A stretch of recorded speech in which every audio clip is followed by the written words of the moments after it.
Hey guys! Welcome to Couple. Please like and subscribe if you like this video.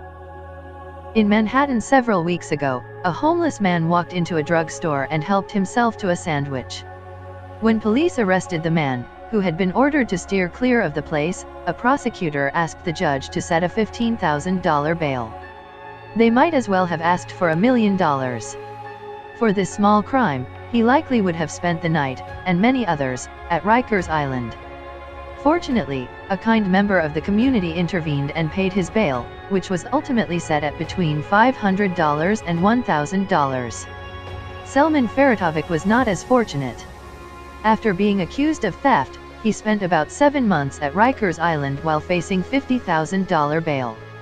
He had a drug problem but reportedly received no help, and over 200 days later, still awaiting resolution of his case and drug treatment, he overdosed and died. Then, most notoriously, there's the case of Kalief Browder. As the New Yorker reported, at 16, Browder entered Rikers when he was accused of stealing a backpack.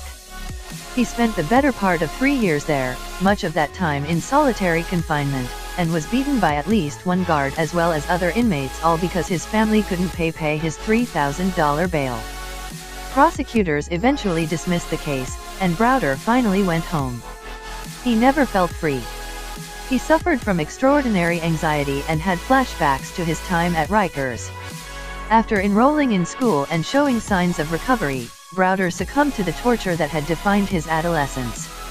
He committed suicide in 2015. I grew up in Brooklyn in a neighborhood where we saw excess incarceration. An unfortunate reality is that every day in New York, we lock people up before trial, people who have not been convicted of a crime. We often do this simply because they cannot pay a get-out-of-jail fee.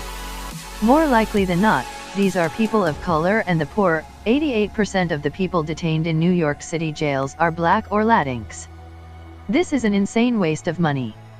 In New York City alone, taxpayers spend an estimated $116 million per year to incarcerate people who cannot afford bail.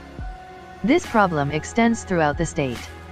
The dire reality compounds the waste of hundreds of millions of taxpayer dollars, because pretrial detention causes individuals to lose their jobs, housing, and custody of their children without making the justice system more efficient. Our money bail system in New York is tearing families apart. It is keeping people from earning a living, from taking their kids to school, from caring for loved ones, and from attending school themselves. In some cases, it is actually killing people. I've been visiting friends and family in prisons since I was 17 years old, and I have something to say about the process of how someone makes bad decisions, how they get treated in the system, how they come out of the system.